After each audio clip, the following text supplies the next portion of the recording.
All right, welcome along to this week's coaching call team. We're continuing on with the same topic from last week and looking at some specific examples on when to call a session and making the decision to pull the pin or modify the session slightly. So we're going to be looking at a couple of the key decision making um, metrics. We'll look at some resting measures and then we'll look at some training metrics that we can utilize to help make a decision about what we do going forward. And the reason why that matters is because we want to be making smart decisions about our training and optimizing our recovery.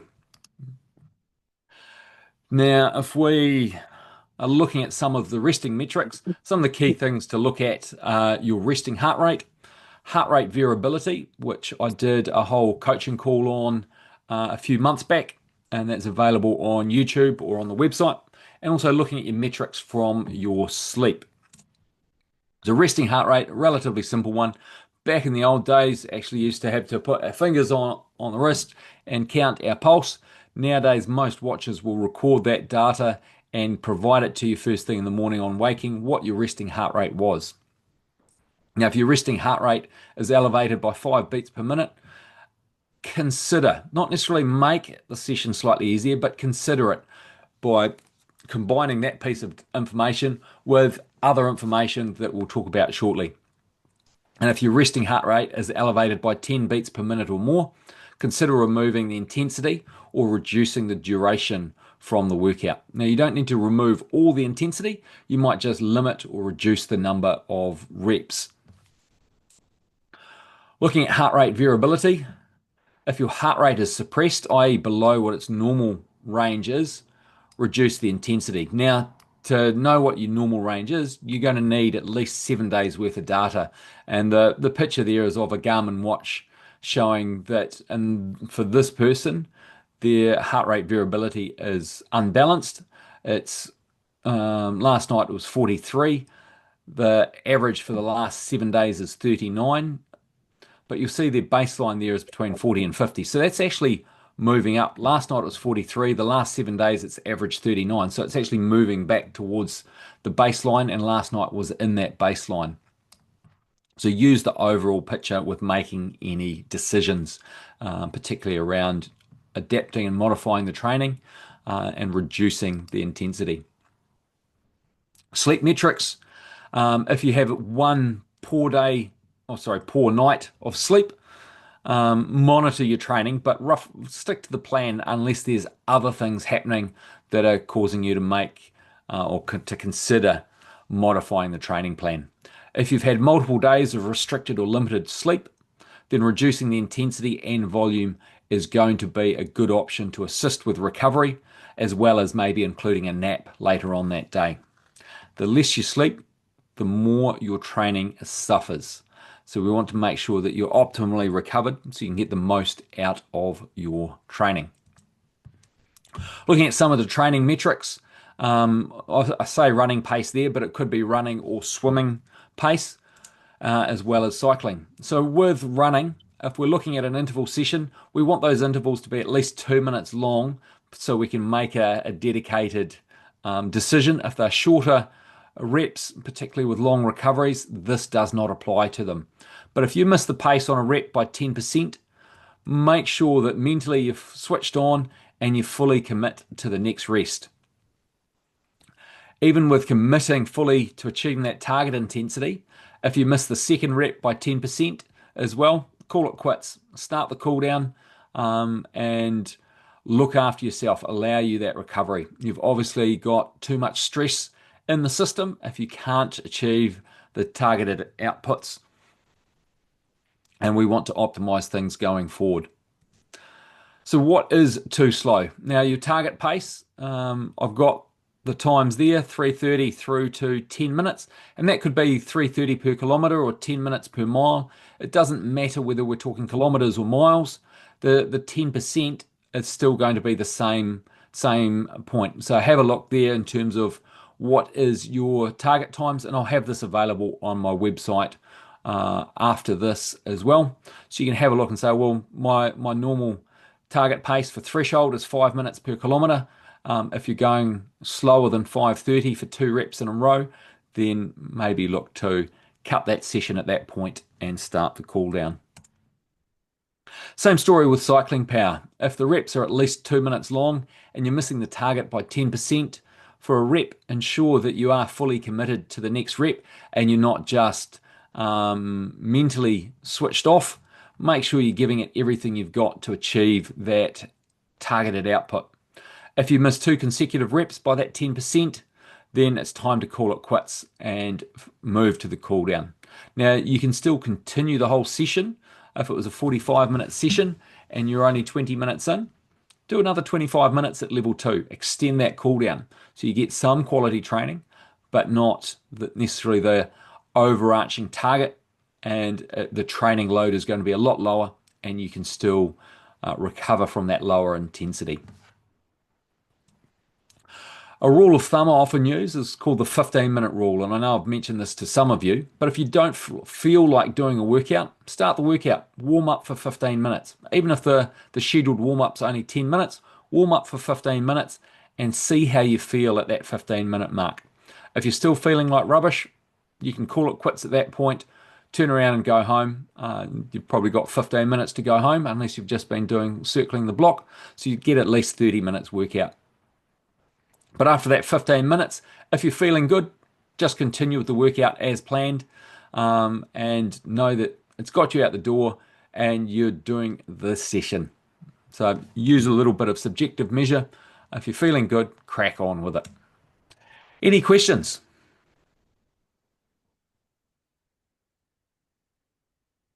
A couple of people shaking their heads, so that's fine. We'll move on to any questions about I have one. any. Oh, sorry, Tanya, I missed that. Go That's for all it. right. So, I'm imagining most people are now wearing watches day, night, bed, not bed, all the rest of it. I don't. I don't wear a watch in bed. I can think of nothing worse than wearing a watch in bed. So, what happens to people who need to rely on the old-fashioned way? So the, there's two things you can rely on. Number one is your gut instinct. How are you Yep, feeling? yep. If you're feeling like rubbish, 15-minute rule applies. Hmm.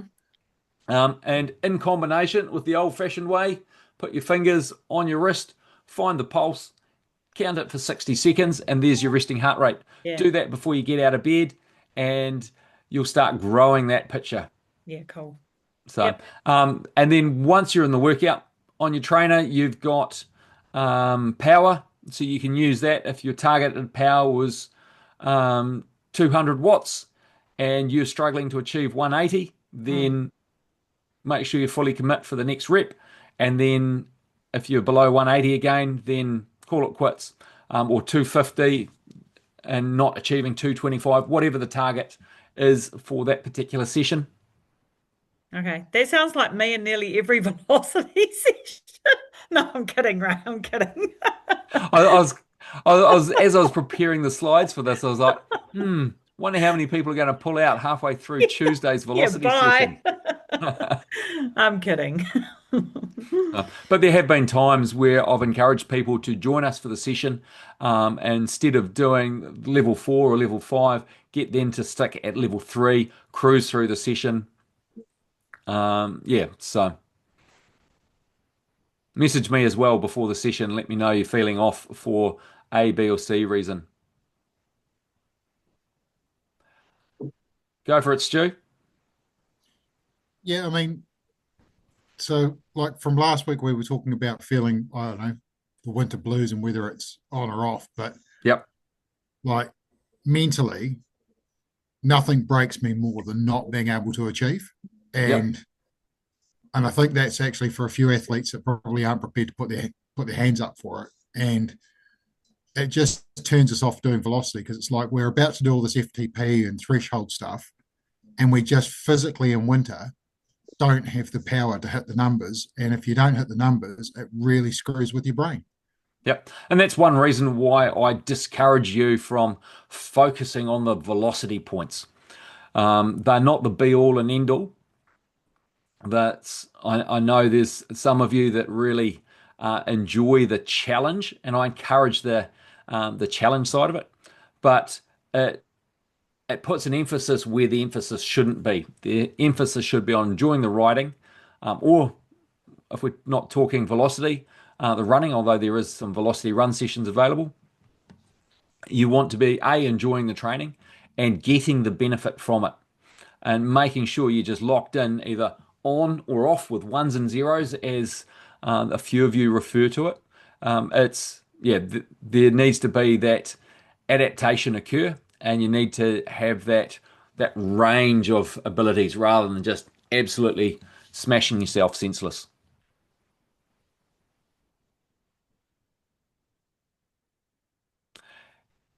Any other questions?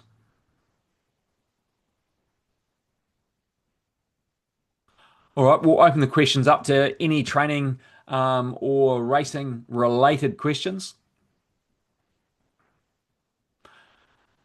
Diane, I'll start with you because you're at the top of my screen.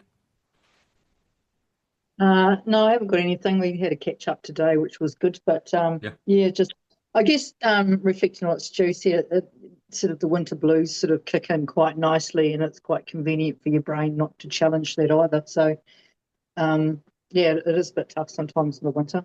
Yeah. But And yeah, it's a good, the winter's a good chance to build that aerobic base, build some fitness. So come spring, you can move on and advance things through into the summer. Or if you're preparing for an event that's early spring, late winter, there's a few marathons and half marathons that fit that, and some mountain biking events that all fit that sort of time frame. Then winter really needs to be a point in time where you're focusing on building towards those, which makes some of those events a little bit more challenging to achieve well in compared to others. But it's the way life is sometimes with the timing of the events. for sure. Anything else for you, Diane? No, I'm good, thank you. Awesome. No worries. And it was good to catch up earlier today as well. Yeah. Stu, you're next on the screen. What other way is there of finding FTP than ramp tests? Because I don't personally think a ramp test does me any good because I get to a certain point, Okay. and unless you're standing next to me, that's it. I'm cooked. And Okay. I don't believe it's reflective of what I can actually do on the road. So So there there's must be another way. Yep, there absolutely is another way. So ramp tests have a number of benefits over the other way, and there's 2 points of failure with doing any FTP test, whether it's a ramp test or the old school version. Is there's To get the best, you've got to be switched on mentally, and so you're getting to your mental limit. You're not necessarily your physical limit. And then there's the other one is your mind is willing to go further, but your legs and your lungs just can't keep up. And so you're reaching your limit either way. It's a it is a factual limit. It doesn't mean that because your mind was willing that you can push further, because physiologically the lungs and legs can't keep up, and vice versa.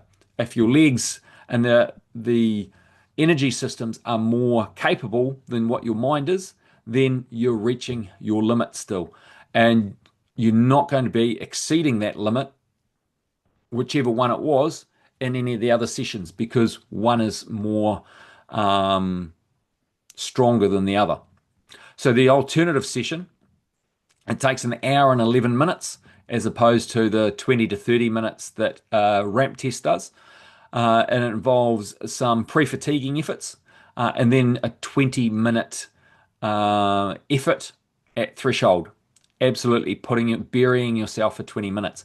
The problem with this test is unless you're exceptionally good with your pacing, you're going to get a very unreliable result. And that's one reason why I use a ramp test. It's short, it's sweet, everyone can do it, and you don't need to have experience with pacing and getting the precision with that pacing right. But if you want, I can set it for you and you can give it a crack and you can tell me which one you prefer afterwards. No, it's all right. I think we've got to have a discussion about this 4 hours too, because there's no way I'm doing 4 hours on a bike on a weekend ride. I can probably get 3 hours in, but that's about it. Okay. Jason, you're the next cab off the rank. Yeah, I think the first request is that Stu does both of those tests back to back so that it's a fair comparison. Um, just wanting to check. I guess it goes back to the whole being mentally switched on and the winter blues and all of that sort of thing.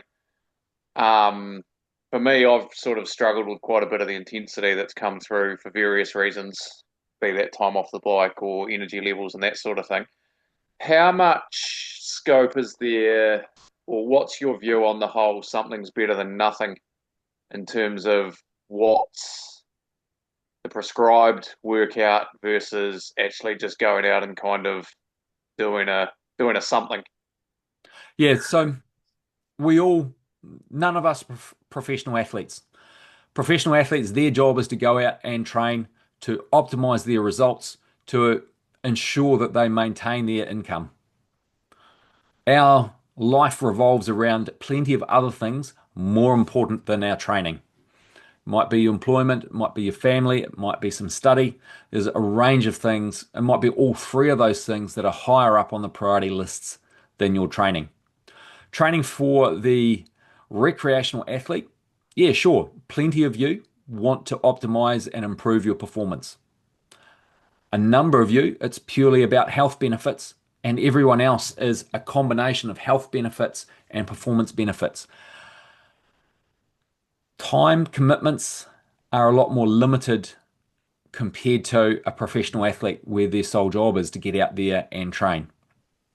In fact, professional athlete, their job primary focus should be recovering from the training so that they can perform better for their next training. In that way, it's reflective and similar for a recreational athlete. You want to make sure that your whole life, all the components of it, family, study, relationships, employment, and somewhere in the mix is that training. You want to make sure that's fully balanced. Sometimes a 4 hour bike ride isn't going to work out, and it means that you need to adapt and modify that to fit within your life. If that means you can only get in 3 hours or 2 hours 30, then that's the case. If it means that the hour session on velocity is not achievable due to other commitments, what is achievable? Is 45 minutes achievable on that day? In these sort of circumstances, something is better than nothing. And modifying the week based on your other commitments is something I always leave to you guys as the athlete because you know what you've got in your week. When we first sit down and plan your training, we'll often talk about what your commitments are and how I will structure that week based on typical commitments. But no 2 weeks are ever going to be the same. They will be similar with similar commitments, but each week will be different for a few reasons. And so, if you need to swap some things around, some triathletes might find that they work shift work and doing the long bike ride on Sunday isn't going to work out. So the long bike ride's longer than their long run. So they might swap their long bike to the Wednesday and their long run to the Sunday or something else to balance things out. Swapping like sessions for like sessions is always the best way to do things. A long bike and a long run, we're trying to achieve similar physiological changes within the body. So keeping them well apart in the week is a good way of doing it. And so swapping those like sessions around is good. It might be that you're a cyclist and not a triathlete, and there's two sets of intervals in the week. One's a threshold set of threshold intervals, and one's a thresh of tempo intervals. The tempo intervals might be a longer workout, an hour and a half. But on this particular day that you've got that scheduled, you don't have enough time to complete that. But you've got some threshold intervals later on in the week that are a shorter session. Swapping them over so you can fit them in might be a good way. Those sort of solutions don't always work. If they do, fantastic. But if they don't, then maybe look at reducing the session. Flick me a message and say, hey, look, I've only got X amount of time this week. What can I do instead? So there's plenty of options within velocity as well for particularly cycling, over 200 workouts in there. If you are planning on doing an interval session and you don't have time for it, you can search within velocity. If it's a threshold workout, find other threshold workouts with a similar training stress score for the duration that you're riding. So, Does that answer this question for you, Jason? Yeah, thank you. Has it I opened guess up more questions? nah. I think it was it's answered the sort of lingering doubt around me changing my own schedule as well. Yep. But I think obviously you know better than I do, but with my particular plan, there's no real harm in chopping and changing between workouts because they're quite similar as a rule. Yep. So yeah, no, that's all good. Thank you. Perfect. Tanya. Yeah, I only have one question. Training stress score on velocity. So Yep. is that whereabouts is that? That's a good question. I don't actually know. I'll have to look at that because I don't see the menu you guys see either for Oh, the workouts. Um, oh. so Or maybe Jason or Stu could help me. Is it there's a little I don't know, it looks like a flame or something. I don't know, a little icon in the corner of the things and is it a percentage or something? no, it's It's, a it's intensity factor. So that's your Yeah. basically if Ray's got a session that's say 86%, that's Yeah. what that flame is. That's the intensity factor. So does yeah, that mean it's harder? The higher it is, the harder it is. yes, yep. Oh So the God. training stress score is different from the intensity factor. The training Oh, stress score looks at the overall training load. So you might have a right. 2 hour ride that has a training stress score of say 100. Mm, 100, that would be 50 per hour. But you might have a 45-minute interval session that has got a training stress score of 50 in those 45 minutes. You'll find that the 45 minutes and the oh, 2 hour rides are going to leave you a similar amount of fatigue as each other. One just gets mm, done a lot quicker and provides a different physiological response. You'll find the intensity factor is a lot higher in the 45-minute session compared to the 2 hour session. okay. And those are just example numbers. A score of 100 for an hour is going to be extremely high. Mm. Yeah, because when because I can't do the Thursday sessions because I've only got 30 minutes. And Yep, so I'm just choosing them randomly myself, searching by 30 minutes, by the duration. yep, And some of them I've ended up like, so I have a look at them and I'm like, oh yeah, a few level fives, the description and all the rest of it. Some of them I've got them and I thought, holy crap, this is this is so hard and intense. I wish I'd I wish I'd kind of worked that out beforehand. So, and then I thought, oh, I must ask what that training intensity score is and where it is. How do I yep. find it? So Yeah. probably the easiest way to find that. So in the Facebook group, I put a little um, image that shows the intensity chart of the Yeah. workout. And on that chart, it's got the TSS and the intensity factor. So you can look Okay. at it and go, oh, yep. And it's also got the time as well. So, Yeah. then if you look at the caption, that's got a description of the workout as well. So you'll get an indication of how hard it's going to Yeah. be.